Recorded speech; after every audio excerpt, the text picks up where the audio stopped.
Welcome back to Talk of the Town on 99.7, 1450 WHTC and WHTC.com. Welcome back to Talk of the Town for this Tuesday, October 11th. I'm Gary Stevens. It is the second Tuesday of the month, so at this time, we catch up with what is going on at the Holland Museum. And to help us to do that, we have on the other side of our Zoom connection, Katie Baker, the Development and Communications Associate Director at the museum. Good morning, Katie. Hope all is well. Good morning, Gary. Thanks for having me. And if you have a question about what's going on at the museum, Katie will be happy to answer it at 616-395-1450, 616-395-1450. We will also give you a chance out there to win some passes for the Holland Museum. Get your thinking caps on, because we are going to ask a question about Michigan history and a soft drink. So we'll just have that question in a few minutes and give you an opportunity to win the passes to the Holland Museum. Katie, first of all, and I mentioned this since the last time I believe that I had a chance to chat with you at the museum, is the fact that I admit, being in this town for 20 years, I've always talked about the Capone House and the Settlers' House, and just sort of nebulously said, that's part of what the museum is all about, but never really stopped to find out where they exactly are. I didn't tour them, but in one of my walks downtown, I walked past the Capone House and the Settlers' House, and certainly they look, from the outside, well kept. I assume they look as good on the inside as they do from the outside. They are. They're gorgeous. The Capone House is an Italianate style home that was built by Isaac Capone, which is where the Capone House gets its name. Isaac Capone was a tanner in Holland and Holland's first mayor. So that's kind of the history of why we have the Capone House. During the fire, the Great Fire, the same day as the Chicago fire in Holland, when Holland burned down, I think it was like 80% of Holland burned. Isaac Capone was one of the, with a few other people, decided to rebuild. And so they rebuilt their church first, and then their home. So it's not the original house that he originally built on that site, but it is the house that they rebuilt after the Holland fire. And about 5 doors down is the Settlers' House. And that's in stark contrast. You can see how the working man lived in Holland during the same time. And that actually survived the fire. So it's actually older than the Capone House. Two things. First of all, the Capone House and the Settlers' House, they're only open by appointment, so you can walk right by now. there. So they are open during the summer. So we have we're staffed during the summer on Fridays and Saturdays, so people can just walk up and take a tour with our tour guides. We actually have that staffed by interns during the summer. We have intern projects that interns that come in and do research projects about the Capone House and the families in Holland history. But that is now closed because they're all back in school. And also heating bills for the summer, or for the winter would be a lot for the Capone House. But we do open seasonally for specific events. So the next time we'll be open is in December, on December 10th, for the Victorian Christmas event that we host. This is a newer event. This is the second year we've done this. People might remember in the past our Christmas at the Capone House. This is a little bit different, and definitely you get to see a little bit different things. You hear different things, different crafts. This has hot chocolate, so you get a little bit of a different feel than you did when you came a few years ago to the Capone House that was pre-COVID. Or the Christmas at the Capone House. This is called Victorian Christmas. So look for details on that. It's in the afternoon on December 10th. We'll have time to talk about it next month. So that's one thing. The other thing I wanted to bring up, October 11, Are we close to the exact anniversary of the Great Holland Fire? Oh, yes, Chicago burned the same day, too. Yes, last year was the 150th anniversary. So it is right in this month. And if you go on our website, onto our collections page, the Holland Fire was in 1871. And you can listen to, I wish I could show you on the screen, but it's we have a virtual fire walk tour. So if you don't get a chance to get to our summer walking tours, you can take the virtual fire walk tour, and it kind of tours you around downtown, talks about the fire, the history of the fire. And what we have on our website is also audio, which features different voices. And we actually partnered with WHTC last year to help produce this sound, the tour. And the audio is actually featuring stories from the people that lived and survived during that fire. So it's a really unique opportunity to check out a little bit more. If you're interested in more of that, we do have some objects on display at the museum that you can take a look at, as well as a map that shows you what the Holland Fire looked like, and where it went throughout the city. Yeah, I was thinking exact, like, I don't know whether or not October 11 might have been the exact date, or was it a little bit later? I'm like you, Katie. I'm not really certain either. Of course, you can take a quick peek. I have to. I'll keep on talking. I'm pretty good about that to find out. You're right. Yeah, no, you're right there. The Chicago Fire. I can Google the Chicago Fire. So that was October 8th through the 10th. So yeah, right, a couple days after that.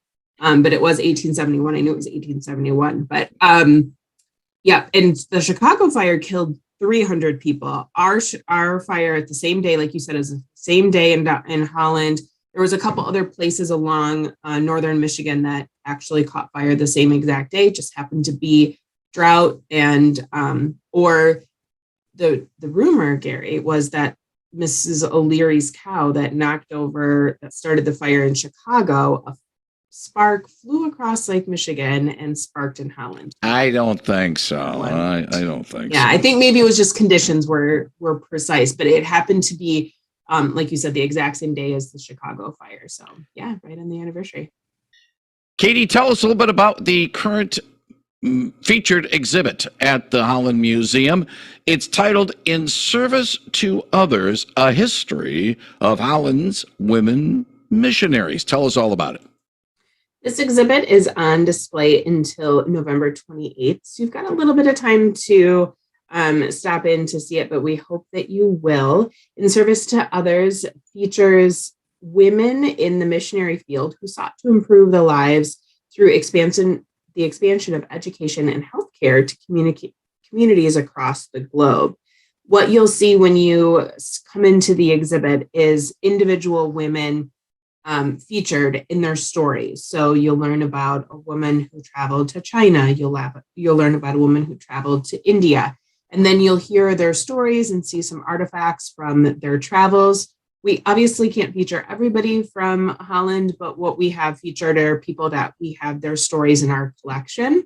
We are always collecting stories and artifacts from the community. So if anyone is interested in that, you can visit our website, hollandmuseum.org.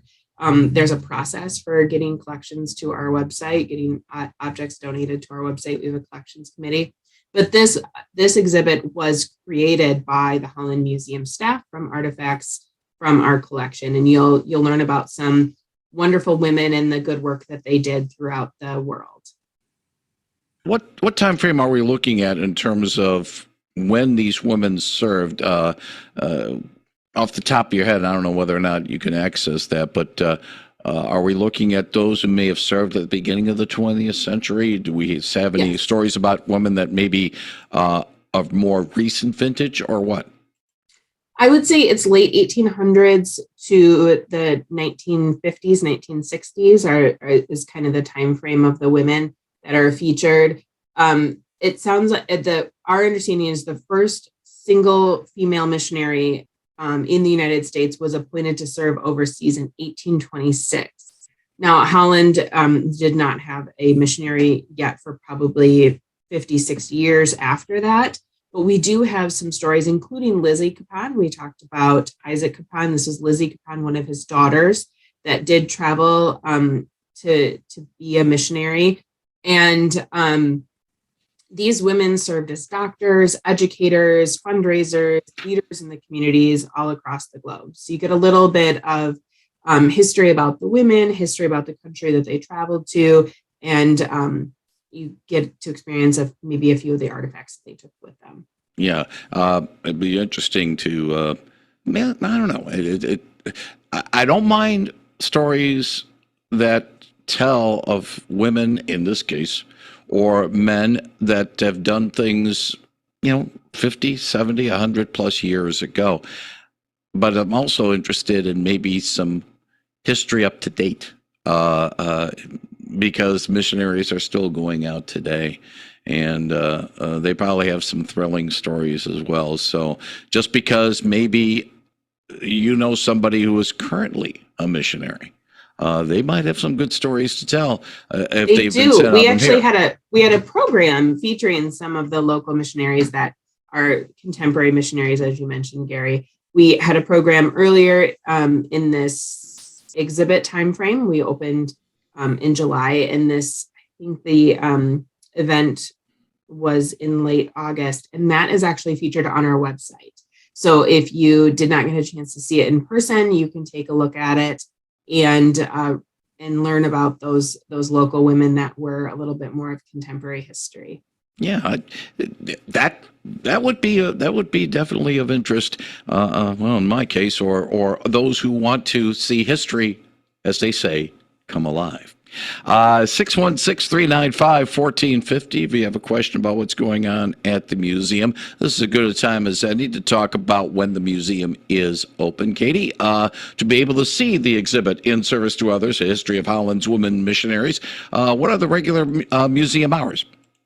We are open Monday, Friday, and Saturday, 10 a.m. to 5 p.m. And we do have special evenings once a month that we are open for free. We do have a regular admission price during those Monday, Friday, and Saturday, 10 to 5. But on Mondays, the second Monday of each month, we are open for free. And I was just looking at the calendar, Gary. The next time we're on will be November 8th, Election Day. And that is before the next free Monday. It just happened to be one of those months that falls in that funky time frame.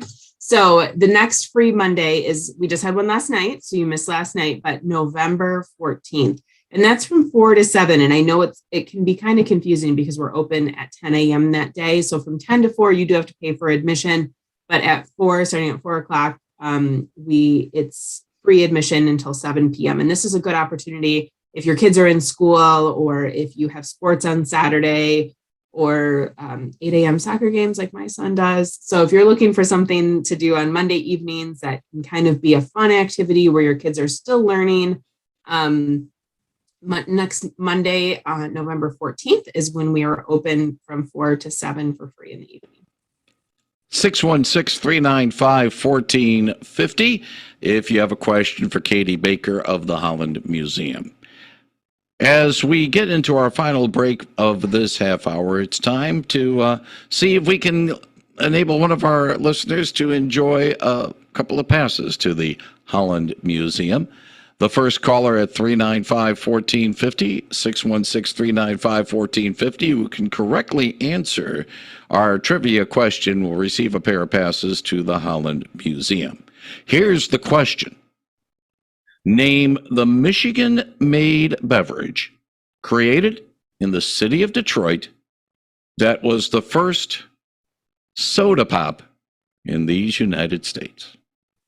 Name the Michigan-made beverage created in Detroit that was the first soda pop in the United States. Well, Katie, we do have a winner.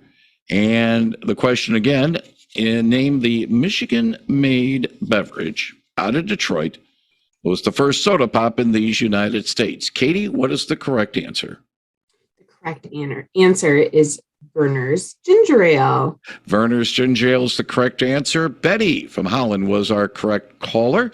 I've passed the information to Katie, and Katie will get back with her as to how she can get the passes for the Holland Museum. And you have a fun fact about Verner's as well. I do. Verner's Ginger Ale was created in Detroit, as you mentioned, shortly after the Civil War. It's still manufactured today. I don't know about you. I still enjoy it. Considered by many to be a cure-all for an upset stomach. That's really our go-to. We lived in Minnesota for a short time, and I had a hard time finding Verner's. And I was like, how do I cure my upset stomach? It was horrible. But ginger has been shown to help with nausea. So Michiganders may be onto something. Now, of course, there are a couple of other brands of ginger ale that have come out that, let's put it this way. They're okay. They're good in a pinch, but they're not Verner's. Katie, I do want to bring this up because it is something that is very important to the Holland Museum. Preserving Our Stories, a family history of Nelis's Dutch Village. It's the fundraiser coming up on November the 3rd. Tell us all about it. It is. This is actually our fourth fundraiser in this virtual series we have called Preserving Our Stories. And this time we are featuring the Nelis family who own Nelis Dutch Village. And this is a multi-generational family. They've family business. They have been around for 100 years. They moved to Holland in about 1910. And they started with a tulip farm and a tulip family business. And they went from selling flowers to souvenirs when the Tulip Time Festival became popular. And the present location of the Nelis Dutch Village was purchased in 1952 and began as a retail outlet for tulip bulbs and souvenirs, which you can still purchase there now.